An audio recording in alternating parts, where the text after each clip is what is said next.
Assalamualaikum warahmatullahi wabarakatuh.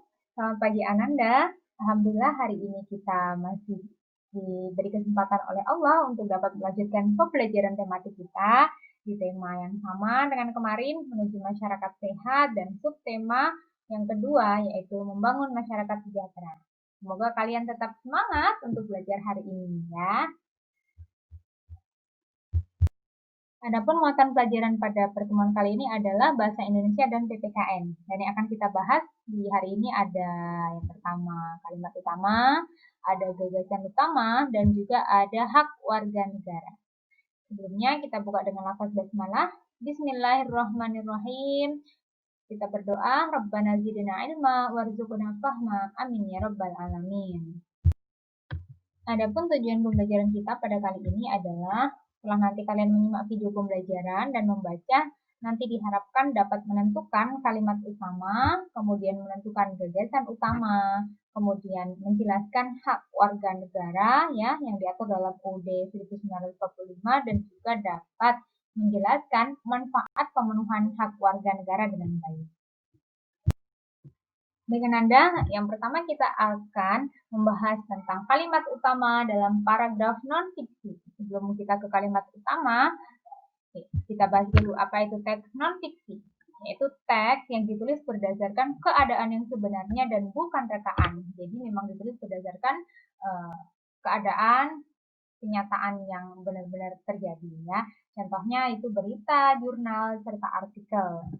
Nah, dalam sebuah paragraf ya itu terbangun atas kalimat utama dan kalimat penjelas ya.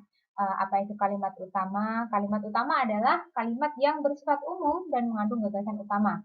Sementara kalimat penjelas itu kalimat yang lebih rinci menjelaskan dari pernyataan pada kalimat utama. Kalimat utama dapat memudahkan kita untuk mengetahui inti dari sebuah paragraf. Nah, kalimat utama itu bisa terletak di awal paragraf, maka paragrafnya disebut paragraf deduktif. Jika di akhir paragraf, maka disebut paragraf induktif. Kemudian kalimat utama juga bisa terletak di awal dan akhir atau di tengah paragraf. Baik, selanjutnya kita akan menentukan kalimat utama. Jadi di sini ada paragraf, kita baca dulu bersama-sama paragrafnya. Pemerintah pusat dan daerah melakukan berbagai cara untuk menyejahterakan kehidupan masyarakat. Salah satu caranya dengan mengadakan pelatihan kerja. Di Provinsi DKI Jakarta, pelatihan kerja ini diselenggarakan oleh Pusat Pelatihan Kerja Pengembangan Industri PPKPI, Dinas Tenaga Kerja, dan Transmigrasi Provinsi DKI Jakarta. Nah, jadi ini ada satu paragraf ya. Yang pasti juga terdapat kalimat utama. Kita akan tentukan kalimat utama tadi adalah kalimat yang masih berisi umum ya, penjelasan umum. Oke, jadi kalau kita lihat di sini yang lebih umum itu terletak pada pernyataan atau kalimat yang pertama. Pemerintah pusat dan daerah melakukan berbagai cara untuk menyejahterakan kehidupan masyarakat. Nah, ini umum ya. Jadi ini adalah kalimat utamanya. Baru dijelaskan apa bentuknya. Nah, ini salah satu caranya, mengadakan pelatihan kerja. Nah, gitu. Jadi, kalimat utamanya adalah pemerintah pusat dan daerah melakukan berbagai cara untuk menyejahterakan kehidupan masyarakat. Baik, kita lanjutkan ya contoh berikutnya.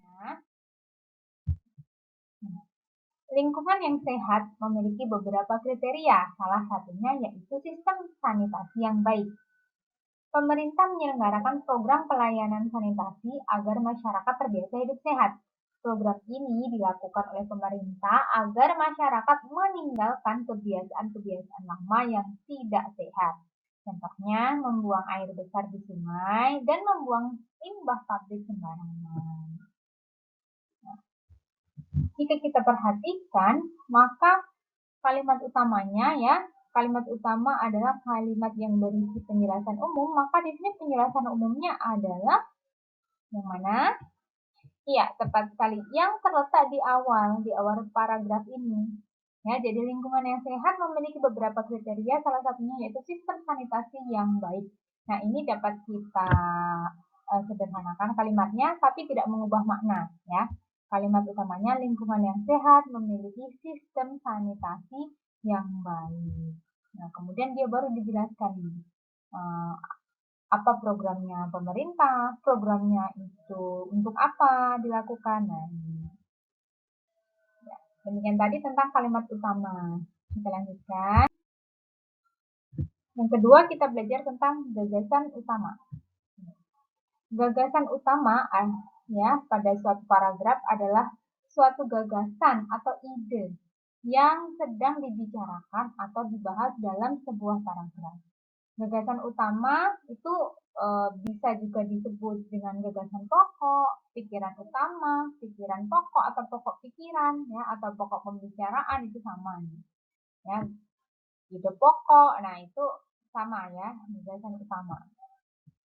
Dalam setiap paragraf terdapat gagasan utama baik tertulis maupun tersirat. Jadi tidak semua gagasan utamanya itu tertuang, terbaca langsung oleh kita, tapi ada yang tersirat, kita sendiri yang menyimpulkan. Seperti itu. Mungkin kalimatnya terlalu panjang, nah kita yang menyederhanakan. Gagasan utama dapat dikenali dengan dua cara. Yang pertama, membaca teks dengan cermat, kemudian menjawab pertanyaan apa yang sedang dibahas pada teks tersebut. Gitu. Jadi kita baca dulu, kemudian apa sih yang sebenarnya dibahas? Nah, baru kita simpulkan. Itulah gagasan utamanya. Yang kedua, menentukan kalimat utama pada setiap paragraf, kemudian menarik kesimpulan gagasan-gagasan utama setiap paragraf dan menyimpulkan gagasan utama teks. Nah, jadi ini kalau ada paragraf, kita tentukan dulu kalimat utamanya. Karena biasanya gagasan utama itu tidak jauh dari kalimat utama. Nah, nanti ketika misalnya kita ditanya dalam sebuah teks yang terdiri dari beberapa paragraf, apa itu gagasan utama teks, jadi gabungan dari gagasan utama tiap paragraf. Nah, kesimpulannya apa? Itulah gagasan teks. Nah, kita lihat contoh ya. Ini kita akan bahas apa nanti gagasan utamanya. Hak adalah sesuatu yang mutlak menjadi milik seseorang atau sesuatu yang seharusnya diterima seseorang. Hak warga negara Indonesia ditentukan dalam pasal-pasal Undang-Undang Dasar Negara Republik Indonesia tahun 1945. Berdasarkan ketentuan dalam Undang-Undang Dasar Negara Republik Indonesia tahun 1945, hak warga negara Indonesia banyak bentuknya. Berikut beberapa bentuk hak warga negara Indonesia. Jadi ini ada sebuah teks ini, kita akan tentukan apa itu gagasan utamanya. Setelah dibaca, ini gagasan utamanya adalah tentang apa nak? Iya, tepat sekali. Tentang bentuk hak ya. Ini kan banyak bentuknya katanya hak warga negara. Yang dibahas semuanya di sini adalah tentang hak warga negara Indonesia. Jadi gagasan utamanya hak warga negara. Nah, pertama menjelaskan hak, kemudian selanjutnya adalah hak warga negara. Contoh contoh berikutnya, nah ini kewajiban sebagai pelajar berkaitan dengan tugas-tugasnya di sekolah. Kewajiban pelajar yang paling utama adalah belajar. Para pelajar wajib mengerjakan tugas-tugas yang diberikan oleh guru. Para pelajar juga wajib mematuhi peraturan yang berlaku di sekolah. Karena yang dibahas semuanya adalah kewajiban pelajar, maka gagasan utamanya adalah kewajiban pelajar. Baik, selanjutnya kita ke muatan PPKN, kita akan membahas hak warga negara.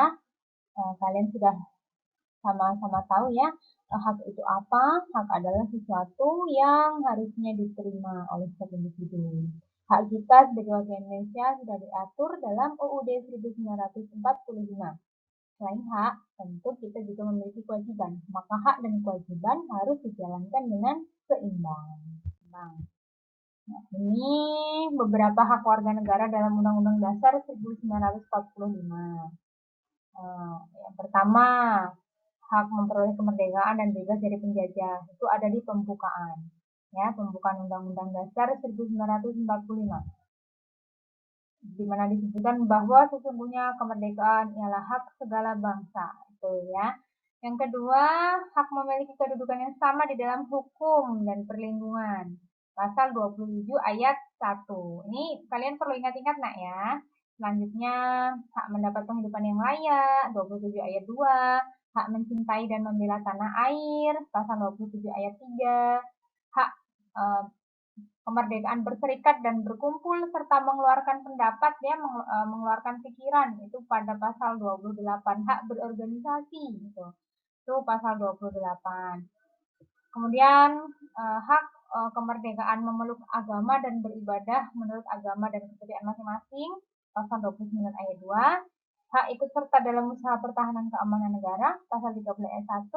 Hak mendapatkan pendidikan, ya, kalian yang sedang kalian miliki hak ini juga mendapat pendidikan dan pengembangan ilmu, pasal 31 ayat 1. Hak memanfaatkan sumber daya alam, pasal 33 ayat 3. Kemudian fakir miskin dan anak-anak terlantar dipelihara oleh negara, ini juga diatur dalam pasal 34 ayat 1. Selanjutnya, manfaat pemenuhan hak warga negara. Hak warga negara Indonesia diatur dalam Undang-Undang Dasar 1945 mencakup semua bidang kehidupan, ya. Setiap hak yang tercantum memiliki manfaat, ya. Pemenuhannya itu akan bermanfaat baik untuk warga maupun untuk negara. Kita lihat, ya. Apa contohnya nih? Contohnya manfaat yang diperoleh dari pemenuhan hak atas pendidikan dan pengajaran, yaitu mencerdaskan kehidupan bangsa. Selanjutnya kita bahas lebih lanjut manfaat pemenuhan hak warga negara. Yang pertama di bidang pendidikan, ya, tadi sudah kita singgung, pemenuhan hak untuk mendapatkan pendidikan itu dapat mencerdaskan kehidupan bangsa sesuai dengan tujuan nasional. Kemudian di bidang hukum, pemenuhan hak atas perlindungan hukum itu pemanfaatnya terwujudnya keamanan, ketertiban, dan kerukunan bangsa. Nah, ini selanjutnya. Nah, di bidang ekonomi, pemenuhan hak mendapat pekerjaan dan penghidupan yang layak bagi kemanusiaan, maka manfaatnya adalah peningkatan perekonomian warga negara Indonesia dan mengurangi jumlah pengangguran.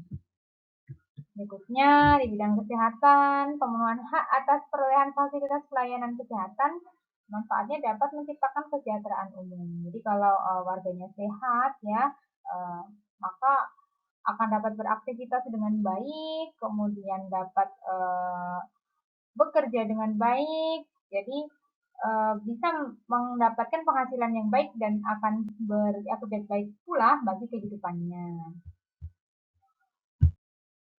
Baik Ananda, selanjutnya kalian ada latihan, ya. Ini ada 2 paragraf. Silakan nanti kalian tentukan kalimat utama tiap paragrafnya. Paragraf 1 apa kalimat utamanya, kemudian yang kedua apa. Selain itu kalian juga tentukan gagasan utama, ya, atau gagasan pokoknya. Ya, seperti yang kita pelajari tadi, paragraf 1 apa dan paragraf 2-nya apa. Nanti dikumpulkan di GC, ya, ditulis di buku, difoto, dikumpulkan di GC. Nanti di GC juga Bunda tulis tugas ini. Baik Ananda, kita simpulkan sama-sama pembelajaran hari ini. Yang pertama adalah kalimat utama merupakan kalimat yang bersifat umum dan mengandung gagasan utama. Yang kedua, gagasan utama adalah suatu gagasan atau ide yang sedang dibicarakan atau dibahas dalam sebuah paragraf. Selanjutnya, gagasan utama disebut juga gagasan pokok, pikiran utama, pokok pembicaraan, atau juga pokok pikiran.